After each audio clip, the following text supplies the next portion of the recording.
មេឃចាប់ផ្ដើមងើតហើយខ្ញុំត្រូវត្រឡប់ទៅវិញសិនហើយចាំស្អែកខ្ញុំយកមកឲ្យណាកបកបទេជីឲ្យលោកយាយវួរនៅខាងកើតផ្ទះយើងត្រូវត្រជាក់ក៏ស្លាប់កាលពីយប់មិញក្រុមគ្រួសារគាត់ទើបតែដឹងទេឥឡូវគេសែងចេញពីភូមិហើយហើយគួរឲ្យស្ដាយណាស់អញមើលចុះនេះទើបតែខែតុលាខាងក្រៅធ្លាក់ព្រើខ្លាំងម្ល៉េះស្មានថាបន្តិចទៀតប្រហែលមានមនុស្សក៏ស្លាប់ច្រើនទៀតហើយពួកឯងកុំបារម្ភអីរឿងនេះមិនពាក់ព័ន្ធនឹងយើងទេវាជាឆ្នាំគ្រោះមហន្តរាយយើងនៅឲ្យបានស្រួលខ្លួនឯងទៅគឺល្អហើយខ្ញុំគ្រាន់តែនិយាយតាមអារម្មណ៍ទេតាមពិតឥឡូវយើងមានហូបចុកគ្រប់គ្រាន់និងមានខោអាវកក់ក្ដៅវាប្រសើរជាងមនុស្សជាច្រើនទៅហើយហេតុអីក្នុងបន្ទប់នេះក្ដៅម្ល៉េះខ្ញុំចាប់ផ្ដើមចេញទៅហើយត្រូវអញរកឃើញបាត់របស់នេះណាគឺជាក្រែកម្ដៅដែលខ្ញុំទើបតែធ្វើថ្មីឲ្យតែភ្លើងខាងក្រៅនៅឆេះរហូតបន្ទប់យើងនឹងរក្សាភាពកក់ក្ដៅបានរហូតសាកអារម្មណ៍មើលទៅហេវ៉ាវព្រះអើយពិតជាកក់ក្ដៅណាស់ហើយកាលពីមុនផ្ទះយើងដុតអស់ដើម្បីកម្ដៅលើកនេះគ្មានផ្សែងទេថែមទាំងអាចផ្ដល់កម្ដៅបានល្អណាស់ក្រែកម្ដៅធំយ៉ាងនេះពួកយើងទាំង4នាក់គេងនៅសល់កន្លែងច្រើនទៀតលើកនេះមិនបាច់បារម្ភរឿងកន្លែងគេងទៀតទេពួកឯងទាំង3នាក់អំបាញ់មិញទៅធ្វើអីហ្នឹងមិនប្រាប់ទេបន្តិចទៀតបងនឹងដឹងហើយតោះស្វាមីរបស់ទាំងនេះសុទ្ធតែជាថ្នាំបំប៉នកម្លាំងបងរៀបការជាមួយពួកយើងទាំង3នាក់ច្បាស់ជាហត់នឿយណាស់ហើយឆាប់ញ៉ាំបំប៉នទៅនៅមានតម្រងនោមខ្លាឃ្មុំអាំងនេះទៀតវាជាបោះល្អទោះមានលុយក៏ទិញមិនបានដែរហើយនៅមានប្រអប់ជើងខ្លាឃ្មុំនេះទៀតទោះបីជាវាបំប៉នខ្លាំងតែបងត្រូវញ៉ាំឲ្យបានច្រើនណាស់ព្រះអើយ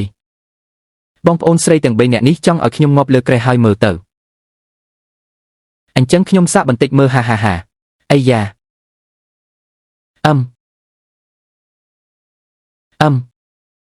បងសម្លាញ់បងញ៉ាំទៅណា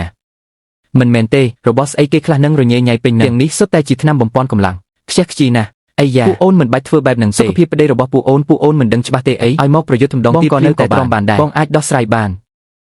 មិនបាច់រៀបចំរបស់អីដែលមើលទៅស្មុគស្មាញពេកទេចាំងដាជៀនវ៉ាន់រូ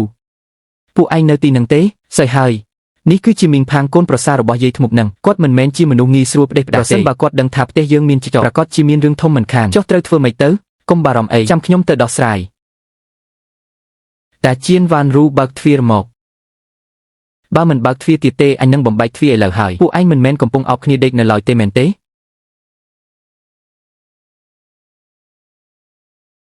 មីងផាងដេកចិត្តងឹតហើយតើមីងមកផ្ទះខ្ញុំធ្វើអីដែរក្រោកលឿនម្លេះឬមួយក៏ពួកឯងធ្វើរឿងនឹងទាំងស្លៀកពាក់ខោបែបនឹងវាមិនស្រួលទេមែនទេមីងមានការអីឲ្យប្រកាសបើគ្មានការអីទេប្រញាប់ត្រឡប់ទៅវិញទៅនៅខាងក្រៅមេឃរងាណាស់ខ្ញុំត្រូវចូលទៅវិញហើយមិនក៏ប្រញាប់ម្លេះបងស្រីតើបងបានយល់សំឡេងអីទេដូចជាចេញពីក្នុងផ្ទះបងអញ្ចឹងសំឡេងស្អីគេខ្ញុំថាប្រហែលមកពីមីងឃ្លានពេកទៅមានអារម្មណ៍ទៅប្រាប់ស៊ូស៊ូឲ្យស្ងោរសម្បកឈើឲ្យញ៉ាំទៅអញប្រាប់ហែងចុះចាំងដាជាហែងហ៊ានមកដាក់ទំនាយអញឲ្យស៊ីសម្បកឈើអញប្រាប់តាមត្រង់ចុះឪពុកអញទៅតែបបាញ់បានទន្សាយឈាមមួយពីជើងភ្នំកំពុងតែនៅផ្ទះអញណោះអីយ៉ាហាអញ្ចឹងសូមអបអរសាទរខ្លាំងពូកែមែនទែនចុះខ្ញុំទៅស៊ីសម្បកឈើវិញហើយអេទឹកភ្នែកនេះនោះជាស្អីមិនក៏មើលទៅដូចជាប្រអប់ជើងខ្លាឃ្មុំម្ល៉េះខ្ញុំប្រាប់ហើយថាមីងមានអារម្មណ៍ច្រឡំប្រអប់ជើងខ្លាឃ្មុំស្អីគេជាសម្បកឈើទេខ្ញុំនៅត្រូវស៊ីវាទេចេញទៅស៊ូអាចចាំងដាជៀននឹងពិតជាបបាញ់បានខ្លាឃ្មុំមែនវាមិនអាចទៅរួចទេតាចាស់ស្លាប់ចោលចេញមកឲ្យលឿនមកអេ